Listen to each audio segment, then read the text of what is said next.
Dr. Babasaheb Ambedkar Open University.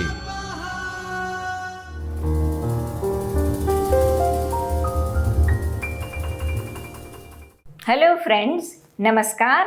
I, Dr. Bhavna Trivedi, an Assistant Professor of English, welcome you all to Dr. Babasaheb Ambedkar Open University video lecture series. Today, in this session, we are going to discuss one essay that is on history by Thomas Carlyle. That is unit number 4 of your paper Engm 308 TYBA, Study of Essay. Thomas Carlyle is one of the important essayists we have in English literature. He was a great philosopher and historian and was deeply interested in different languages like Greek, French and Latin. He was also a champion of, subjects like mathematics and geometry, and as a result of this, he founded, Carlyle's Circle, and he himself became an academician of the same circle from 1814 to 1816.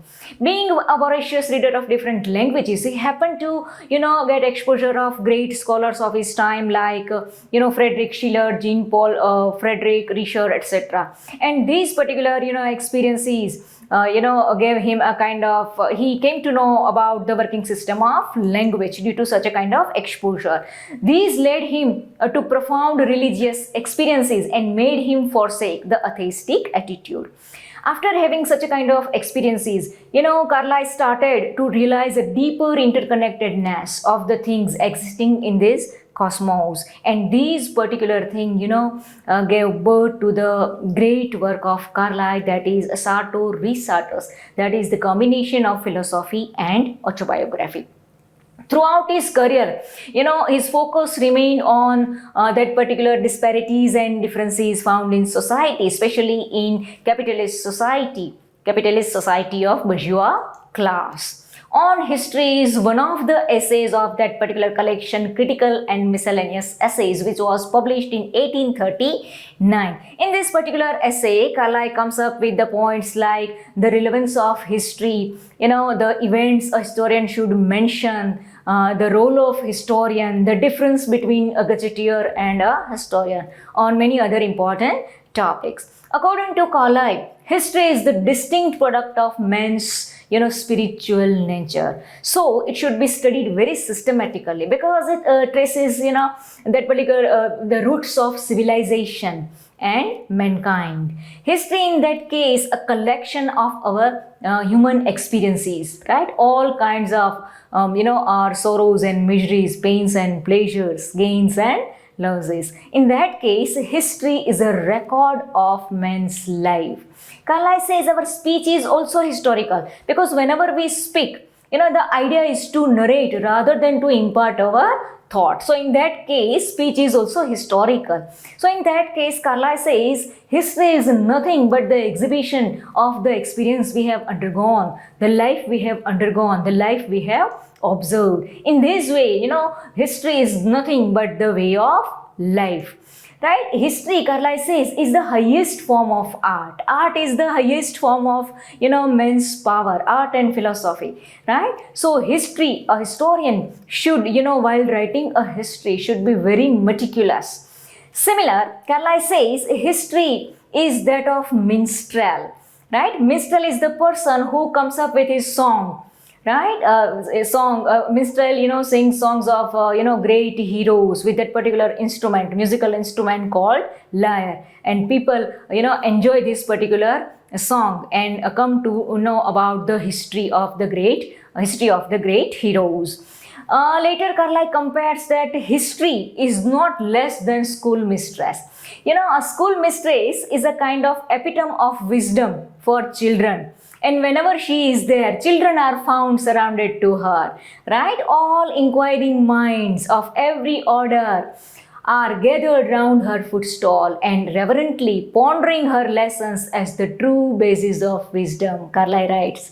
Right? So history is not less than that loving mistress. History, again Carlyle says, is a free emporium of different fields of knowledge. Right? It is all about poetry, literature, politics, divinity, spirituality, all kinds of sciences. It is a kind of collection of all kinds of knowledge. In that case, Carlyle says, examine history very carefully.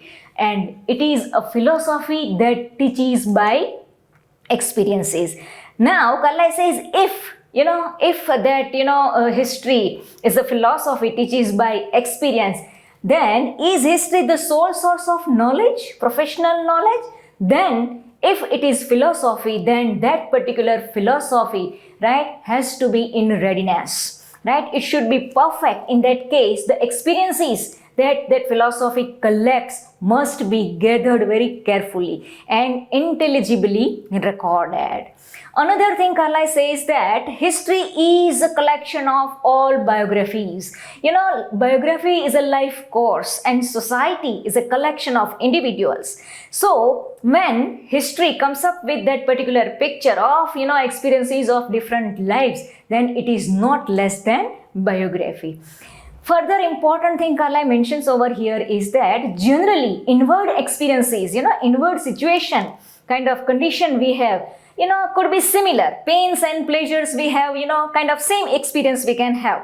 But as far as the outer factors of life are not similar, what challenges I have in my life may not be similar to yours, right? And the way the spirit fights with those challenges, fight with, those outer factors must be mentioned as a peculiar, you can say, account of life. And that is what a historian should do. Carlyle says, important part as far as history is concerned, great innovators should be mentioned there, and great achievements and attainments should be there, which are the path-breaking, success of people should be there. Here Carlyle, compares two things, an oak tree and that acorn plants. Carlyle says when, an oak tree falls down, it creates a thunderous, kind of echo in forest. While in case of acorn plants, they are planted up to thousands of kilometers without, any kind of noise. Very silently they are planted by certain unseen, breeze. Here Carlyle wants to say is that significant, events, sometimes it happens that very significant, events are less, mentioned in history, or, somewhere inferior kind of events are, recorded elaborately in history. It should not be there. Another thing Carlyle mentions over here is, whenever we observe something, any kind of event, it happens that our perceptions of life merged with that particular observation. So in that case, any event that is observed and studied is not a sole event, but it should be taken as a part of previous event, because no event is a kind of solo event. It is a chain, right, of events. So, every event, Carlyle uses the word offspring of so many, events. In that case, offspring of previous events, right? So, it should be taken in that way. Further, Carlyle says, we cannot separate our past from our present and future, right? Because our present and future are molded by our past.